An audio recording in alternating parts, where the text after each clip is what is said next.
नमस्कार, मैं प्रिया बंसल। आज हम प्राणायाम के बारे में थोड़ी सी बात करेंगे और उसकी प्रैक्टिस भी करेंगे साथ में।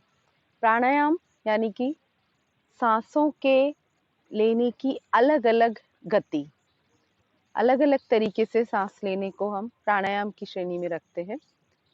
वैसे तो बहुत सारी तरीके के प्राणायाम होते हैं, लेकिन 5 प्राणायाम बहुत ही खास माने गए हैं। बहुत सारे रिसर्च भी इन सब पर हो चुके हैं। बहुत सारे वैज्ञानिक तरीके से इसको प्रूव किया जा चुका है कि प्राणायाम से हम पूरे स्वास्थ्य को प्राप्त कर सकते हैं। इसी क्रम में मैं आज सबसे पहले बताऊंगी आपको भस्त्रिका प्राणायाम। भस्त्रिका प्राणायाम के लिए लंबा गहरा सांस अंदर लेना है, पूरा श्वास बाहर निकालना है। करीब 5 मिनट तक इस प्राणायाम को हम करते हैं। इस प्राणायाम का फायदा ये होता है, जब हम धीरे धीरे लंबा गहरा सांस अंदर लेते हैं तो हमारे फेफड़ों में ऑक्सीजन ज़्यादा पहुंचती है, ऑक्सीजन का एब्जॉर्प्शन ज़्यादा होता है।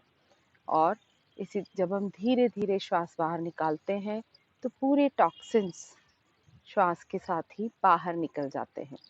आइए प्रैक्टिस करते हैं भस्त्रिका प्राणायाम।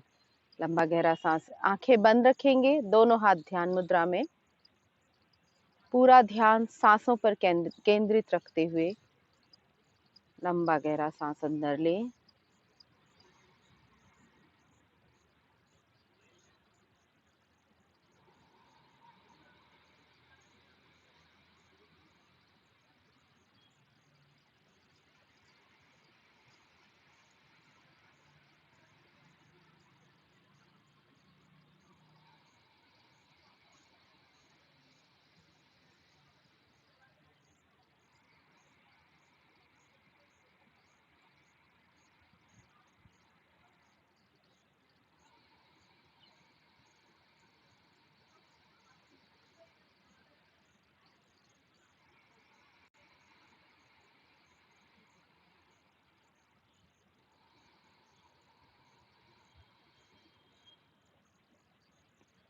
मैंने आपको एक छोटी सी क्लिपिंग इसकी दिखाई है।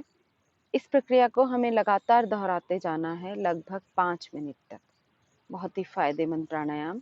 एलर्जी, अस्थमा, जुकाम, रेस्पिरेटरी सिस्टम से रिलेटेड जितने भी प्रॉब्लम है उनके लिए भस्त्रिका प्राणायाम बहुत ही विशेष और अनुकरणीय प्राणायाम है।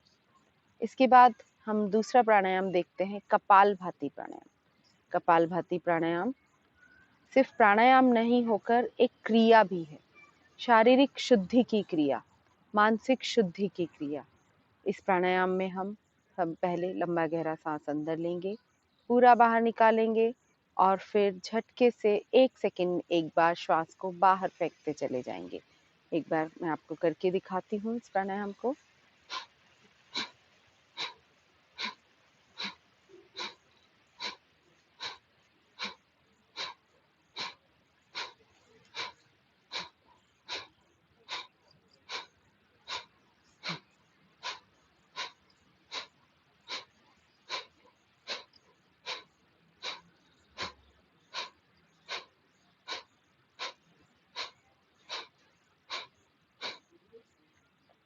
कोशिश करें हर प्राणायाम को आंखें बंद करके ही करें। जिस तरह से हमने करीब 30 बार फोर्सफुली एक्सेल किया है।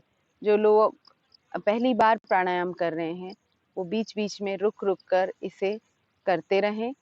शुरुआत में एक बार में 30 स्ट्रोक लगाएं और इसे धीरे धीरे 300 तक पहुंचा देना है। लगातार किया गया प्राणायाम बहुत ही ज़्यादा फायदेमंद होगा और ऐसा कहा जाता है, प्रूफ भी हो चुका है कि कपालभाति प्राणायाम एक ऐसा प्राणायाम है जिससे हम 90% बीमारियों को क्योर कर सकते हैं, 90% बीमारियों से अपने आप को बचा सकते हैं। इसलिए बहुत ही विशेष है ये प्राणायाम। इसे लगातार अपनी जीवन में शामिल करें। अगला प्राणायाम हम लेते हैं अनुलोम विलोम प्राणायाम। अनुलोम विलोम प्राणायाम के लिए अब पुनः गर्दन सीधी रखें, कमर सीधी रखें और लेफ्ट हैंड को ध्यान मुद्रा में रखेंगे। राइट हैंड से राइट नॉस्ट्रिल को बंद करेंगे। लेफ्ट हैंड से लेफ्ट नॉस्ट्रिल से धीरे धीरे इनहेल करेंगे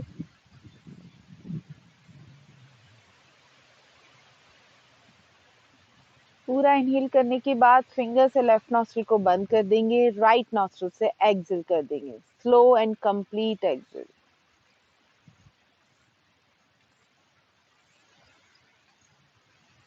फिर से राइट से इनहेल करेंगे, फिर राइट नॉस्ट्रिल को बंद करके लेफ्ट से एक्सहेल कर देंगे। रिपीट करेंगे।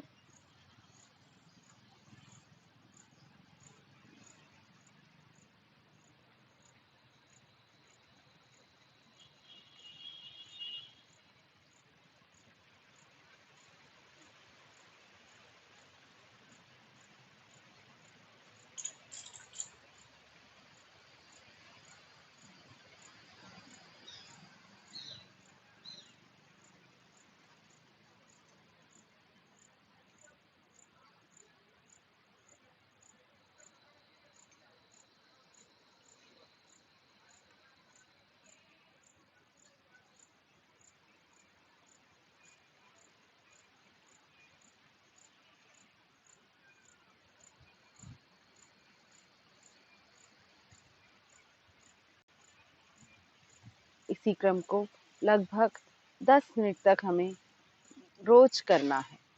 ये अनुलोम विलोम प्राणायाम ब्रेन के लिए बहुत ही अच्छा प्राणायाम माना गया है।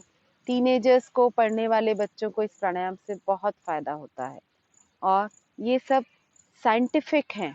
कोई भी बात ऐसे नहीं कि सिर्फ हम कह रहे हैं, ये सब प्रूफ किया जा चुका है।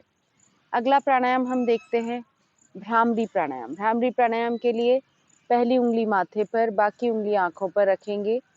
अंगूठे से कानों के ढक्कन बंद करेंगे, लंबा गहरा सांस लेंगे और श्वास बाहर निकालते हुए हमिंग की आवाज करेंगे, भंवरे की तरह गुंजन करेंगे।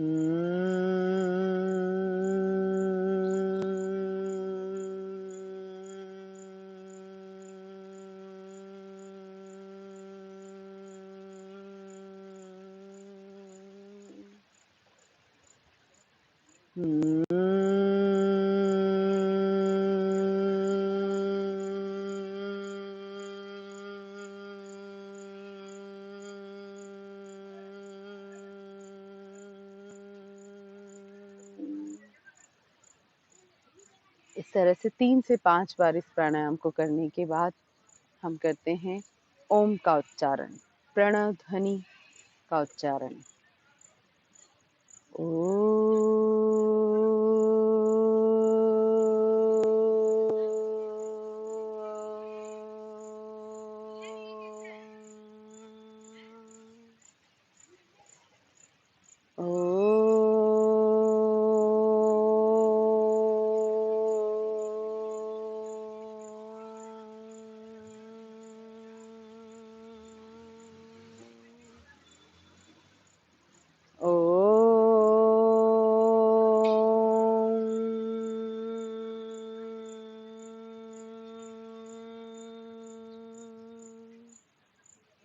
इस तरह से 5 प्राणायाम के अभ्यास के बाद कुछ देर ध्यान का अभ्यास करें।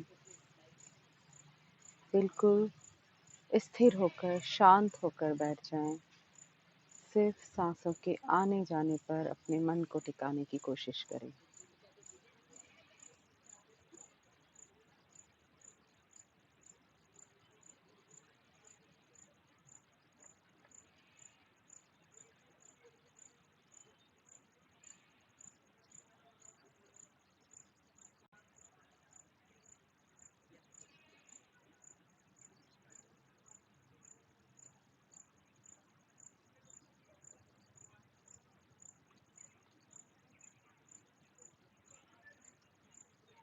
जब हम लगातार कुछ देर के लिए आंखें बंद रखते हैं तो उसके बाद सीधे तेज रोशनी में आंखें कभी ना खोलें। आंखें खोलने से पहले दोनों हाथों को अच्छी तरह से रगड़ें, गर्म करें हथेलियों को कुछ देर। बंद आँखों पर लगाएं, गर्म गर्म ऊष्मा का अंजन करें, उसके बाद धीरे धीरे अपनी आँखें खोलें।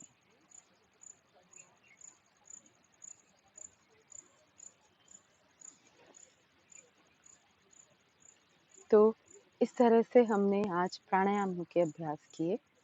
प्राणायामों का अभ्यास कोई भी व्यक्ति कर सकता है, सिर्फ कुछ सावधानियों की ज़रूरत है। विशेष रूप से कपालभाति प्राणायाम में सावधानियों की आवश्यकता होती है। फिर भी सभी प्राणायाम बिल्कुल खाली पेट करने चाहिए। कपालभाति प्राणायाम करने के लिए तो भोजन और प्राणायाम के बीच में करीब 4-5 घंटे का अंतर होना चाहिए। बाकी प्राणायाम खाने के 2 घंटे बाद भी किए जा सकते हैं।